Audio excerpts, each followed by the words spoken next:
Hey, Shalom Markin is Rakama Kapash from GMS London, giving all praises, honor, and glory to Yahweh, Bahashem, Yahweh Shai, Bashem Chachadash. Want to give double honors unto the elders, the apostles of GMS, and Shalom out there to the hopeful elect, preaching his truth in all sincerity. Back again with another video, and this is kind of like an extension or part two of the previous video when I was going into the appearance of the Lord, and asking the question is according to scriptures. Is this, is that the Lord that you worship? Is that the Lord you have in your mind when you worship and when you pray to? Because for the most of the Christian, well, for the most people that that call themselves believing the Bible, this is not the image that the world has been made to believe is of the Lord, right? They believe in something outside of the scriptures, right? Which again was set out by Esau, in his white supremacy for you to believe in, right? Because the main image of who you call Jesus Christ that we have out there in the world is not the same one that's here written in the scriptures. All right. And so you have a lot of, lot of contention with these Christians who want to defend this image. All right. And, they quick with the excuses. Oh, it doesn't matter. We look some blah, blah, blah, blah, blah. But, the truth is the truth at the end of the day. And these Christians don't deal with the truth. Okay. They want to run and hide because they want to believe in a white Messiah that doesn't really exist. Right. All right. Because they believe in idols. All right. We're here to, to break down and show you the truth of the scriptures. All right. So again, we're going to go into the same kind of precepts as the previous video, basically, but we're going to go into two basic things in and out of Revelation 1 and 13, right, and 14, 15, right, and it's these statements here regarding verse 14, right? It says his head and his hairs were white like wool, right? So we're going to go into that, and also his feet like unto fire and brass, right? As if they burned in a furnace, right? And in is it Daniel, it mentions his arms and his feet or something like that is this burnished brass. Where is it? This one,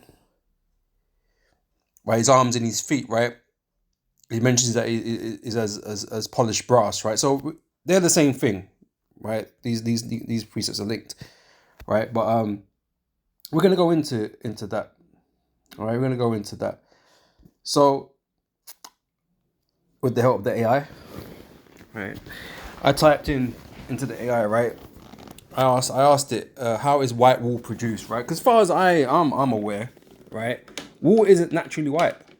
When you see sheep, none of them particularly have white wool. Like the Esau recorded like it's got white fur or white wool, but it's not really white, is it? And so we have to understand, these things, these contexts that Esau puts things in, right? Because he calls himself white, but we all know that he's not really white. He's off color, right? He's really red underneath that pale skin of his, right? But it's not really white, right? And the wool of the sheep is not really white, right? But you can go buy white wool, but it doesn't look the same when it's on a sheep, So what's happening here, right? So I asked it, how is white wool produced? How do we actually get white wool? Right? It says white wool is produced by selecting sheep with a white fleece, right, which is determined by a dominant gene that suppresses other colors. Right? Sheep can, have different colors. You got, sheep with different colors, not rainbow sheep, but just different colors, right? The process involves shearing the sheep, washing, scouring to remove lanolin and dirt, carding into align fibers, right, and spinning into yarn. It is often bleached with hydrogen peroxide for maximum brightness, right? And so someone might turn and say, yeah, so you can get it, it's just not that bright, right? The scripture tells us that the wool was white like snow, right? Whether it was in Revelations or on Daniel, it tells you, let's see quickly, right, yeah. Verse 14, his head and his hairs were white like wool, as white as snow. So this is the color, we all know what white snow looks like. I think we can agree that white wool doesn't look like white snow. It is not even close, right? Damn abs, right? It's not even close, right? So this is how white the Lord's hair was. So what's the wool part about? Why did it mention wool? Because wool and the snow is not the same color. So why did it mention the wool?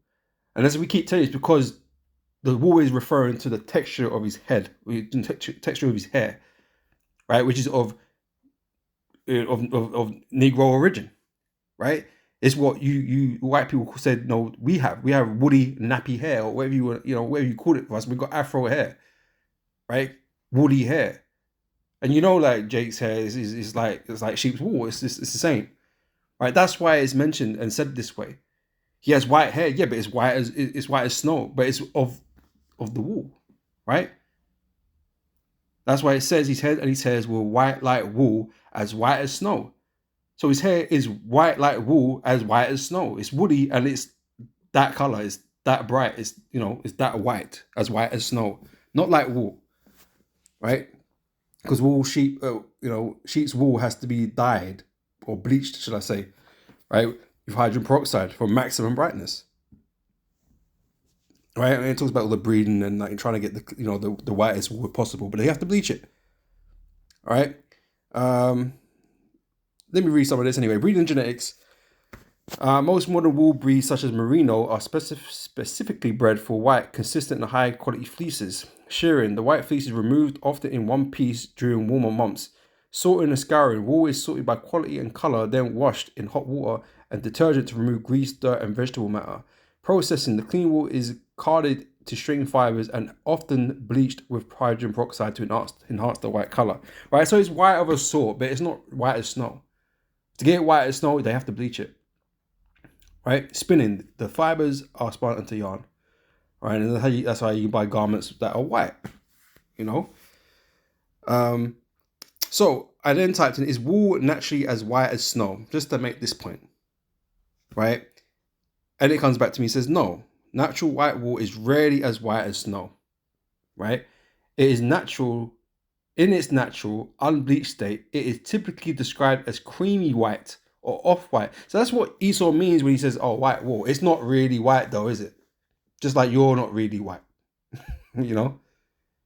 But that's how, he categorizes it as white wool, as black wool, or whatever, right?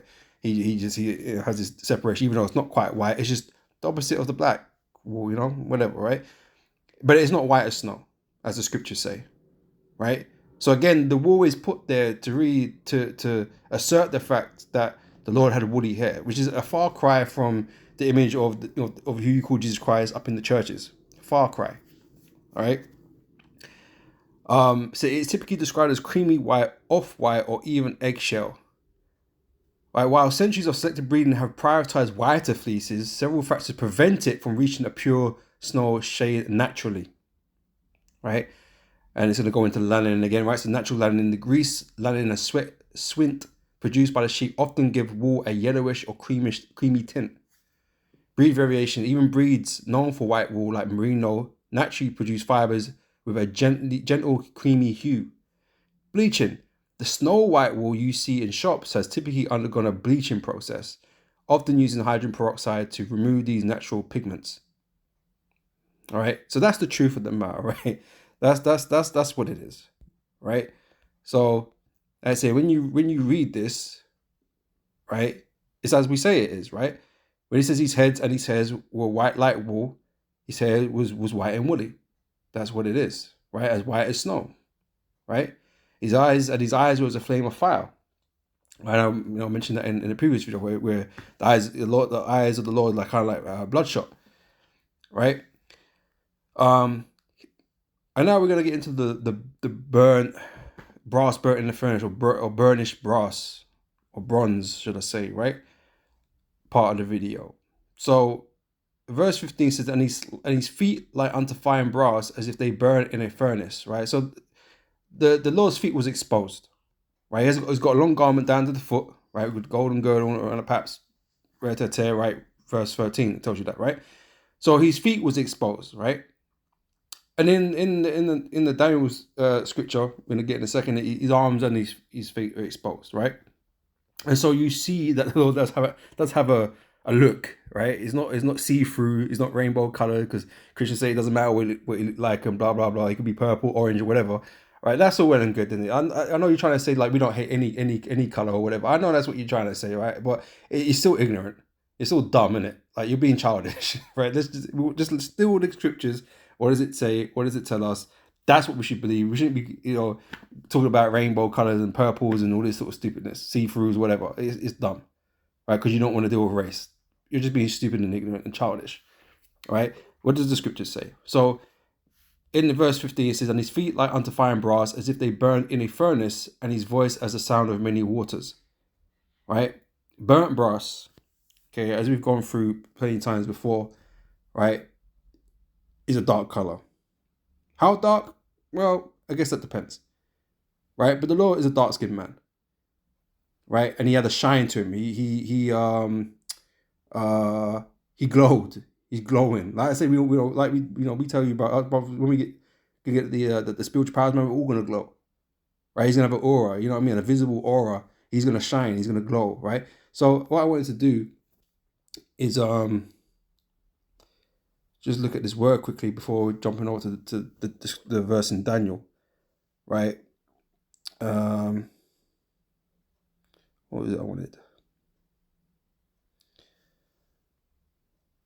Unto fire and brass, right?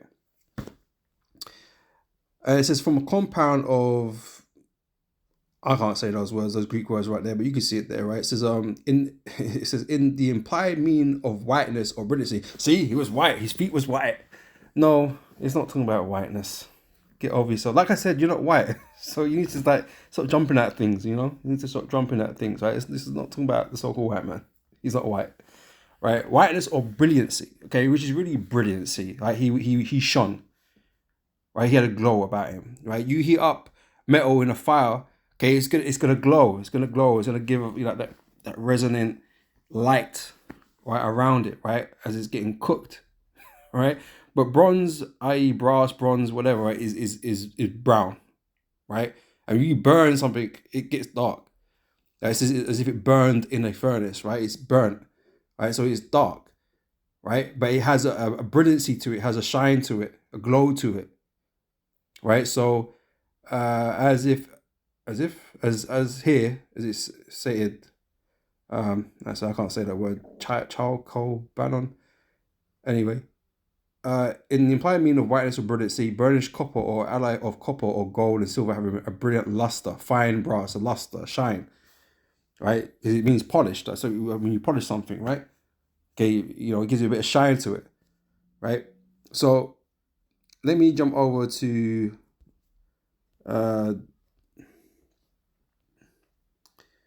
Darren was 10, I think it is. Yeah, Darren was 10, but let me quickly check something. Let me go down with 7 quickly, right? Just to read this to you again from the previous video. Daniel 7 verse 9 says, I behold till the thrones were cast down. And this is talking about Yahweh Shai, the Most High, right? Because I mentioned in the last video, they look exactly the same, right? So they're like mirror images of each other, right? It says, and I beheld till the thrones were cast down, and the Ancient of Days did sit, whose garment was white as snow, right? He had a white garment on. That's white as snow because it's pure, it's white, it's bright, right? And the hair of his head were like the pure wool. Why is it mentioning wool again? Because they have woolly hair, but it's pure white, right? And you know that, when Jake, go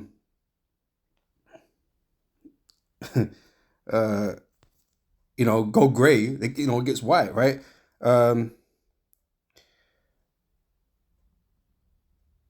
What should I put in here? Negro white hair.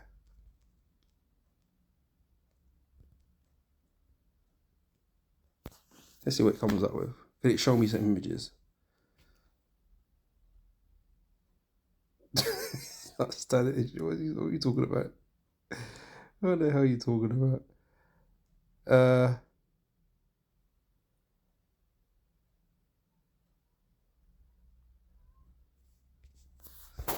Can you show me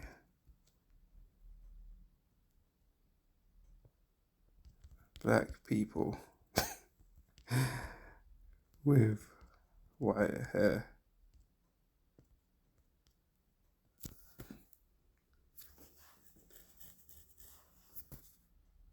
No, I'm not talking about sheep no more, even though Jake is the sheep, but I'm talking about sheep right now. New topic.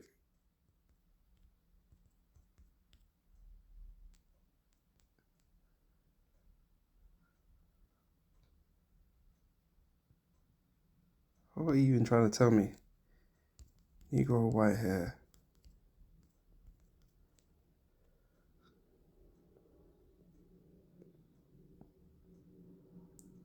Okay, you're just being dumb. Okay, it's not that smart. AI's not that damn fucking smart shit. Can I? Okay.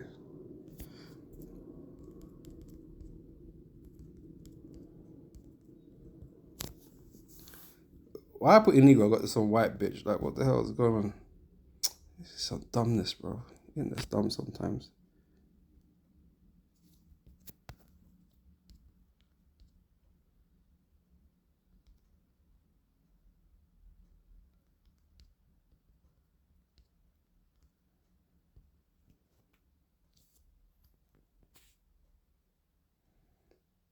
Alright, they got some dumb images here. Like, what the fuck is going on, bro?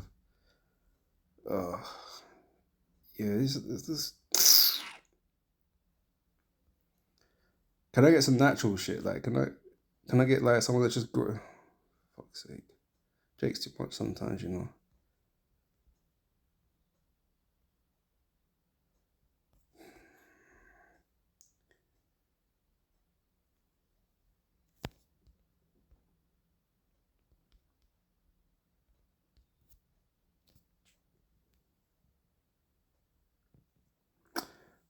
Fuck that. Fuck.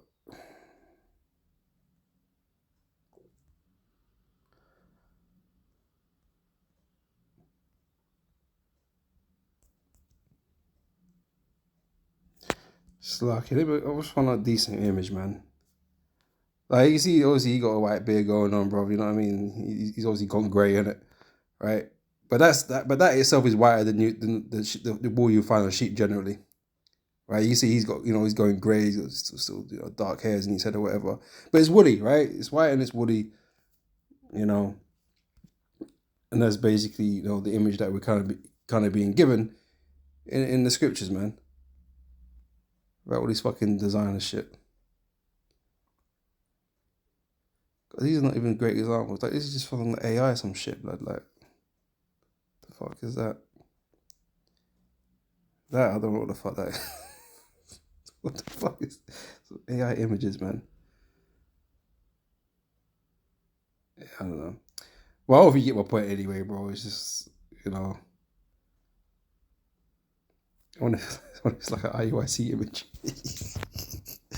Anyway, all right.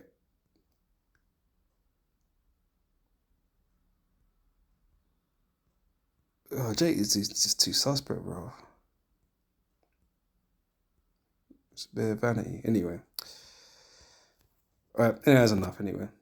Let's get back on topic, on task, right? With the burnished brass, right? So yeah, we went down with 7. So let's go down with 10, right? And address this burnished brass or brass burnt in the furnace, right? So here down with 10, it says his body also was like the beryl, and and that's the gemstone, right? And basically, he was preciously shiny, expensive. He was blinged up. He looked bling. He was shining, right? And his face has the appearance of lightning, right? He had a fierce countenance, and his eyes as a lamp of fire, and his arms and his feet like in color to polished brass, and the voice of his words like the voice of a multitude, right? Again, harkening the same things that was written in Revelation 1, right? So let's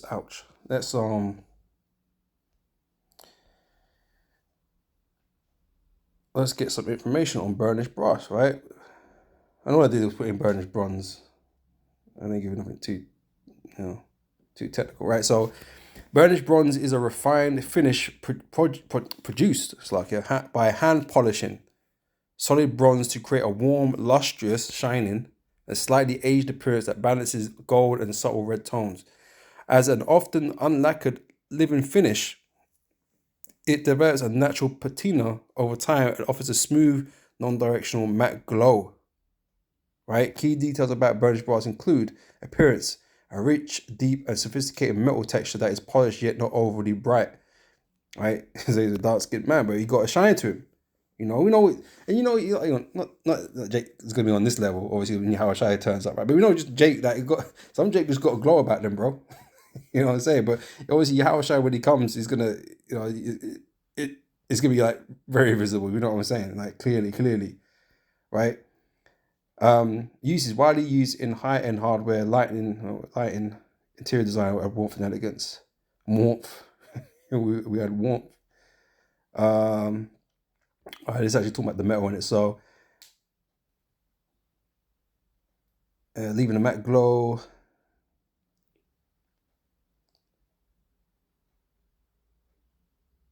It's an alternative, sometimes used to describe a fabric finish, silky acetate lining, or a paint finish similar to a dark, moody metallic bronze. Yeah, it's dark, huh? Burnished bronze is often considered a Goldilocks metal, not too yellow, not too red, and is versatile enough to complement various interior design styles. Okay, whatever, right? But the point is, the low a dark skin, as if we burnt in a furnace, right? It was polished, it was bright, it was shining. Okay? These are the points we try to get through to you ignorant Christians, man, that don't want to face the truth.